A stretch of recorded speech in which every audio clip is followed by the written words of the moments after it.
BTS ya. Jungkel. Jadi teman-teman, perkenalkan saya Pepeng dan saya juga dari Gedangan. Saya adalah kondisi after Renaldi kalau sudah 2 tahun lewat Gedangan ya. Dulu kulit saya putih, rambut saya gondrong saya kayak Renaldi. Sekarang kulit saya hitam, rambut saya udah harus direboisasi ini ya. Menipis. Tapi sebelum saya mulai, saya mau menyapa teman-teman UNER dulu, boleh? UNER! UNER! Universitas Airlangga! Tepuk tangan buat kalian semua. Saya sangat ngefans dengan UNER. Saya kepingin dulu mau jadi mahasiswa UNER. Cuma saya waktu mau daftar, disenggol motor saya masuk ke kampus teknik sebelah. Saya nggak perlu nyebut nama ya, kalian pasti tahu. Kenapa? Di kampus teknik itu romantisasi kehidupan saya hancur teman-teman.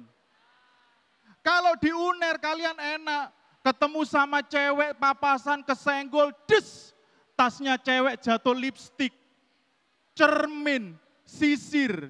Kalau di kampus teknik saya senggolan, des, yang jatuh rantai kapal, busi motor, Tugu Surabaya ikut jatuh.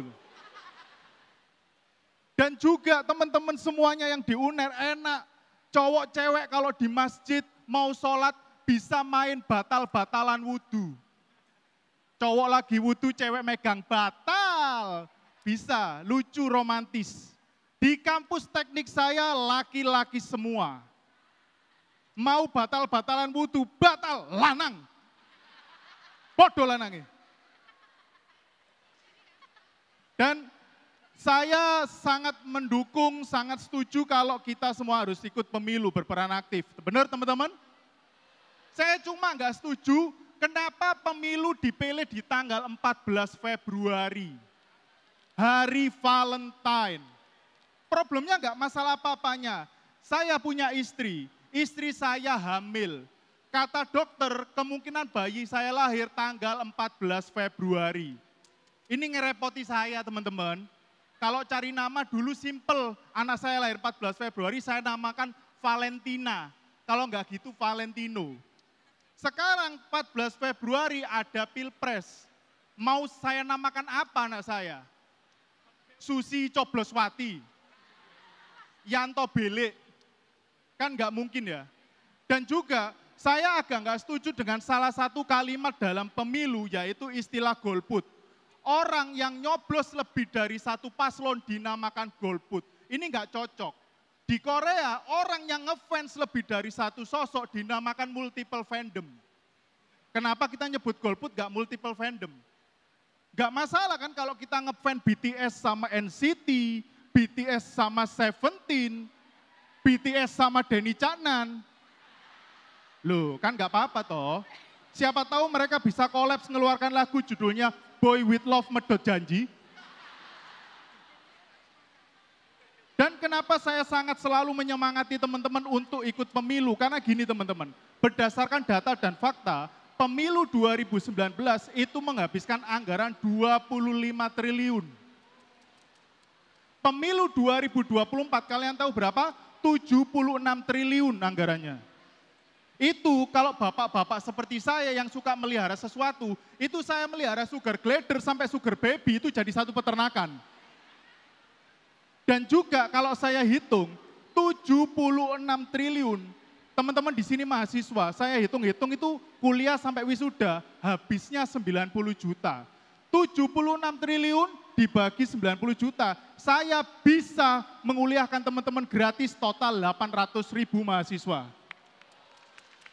Mau saya kuliahkan?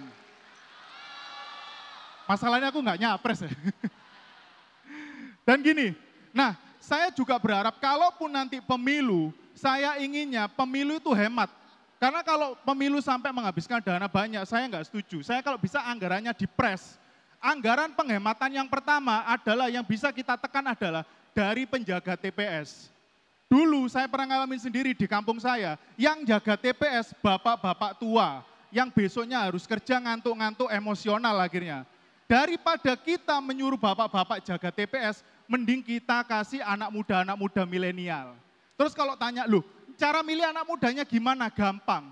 Pilih saja dari IG, bio, dan Twitternya yang tulisannya makhluk nokturnal, insomniak, owl. Nah itu adalah para pemuda yang biasa begadang gabut. Kita suruh jaga TPS. Biayanya nggak perlu mahal-mahal. Kasih aja Spotify Premium, playlist Sal Priadi sama Pamungkas. Pasti anteng gitu.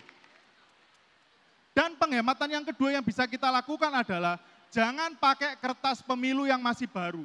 Pakai aja kertas bekas. Surat kabar, surat kenangan bersama mantan, surat cinta untuk Starla, bebas. Tapi kalau bisa kertas pemilunya jangan pakai surat kabar atau koran. Kenapa? Saya takutnya bekas koran itu ada beritanya. Orang lama di bilik itu nggak nyoblos, malah baca berita. Enak-enak baca ada tulisan bersambung ke bilik sebelah lah, malah nyontek akhirnya.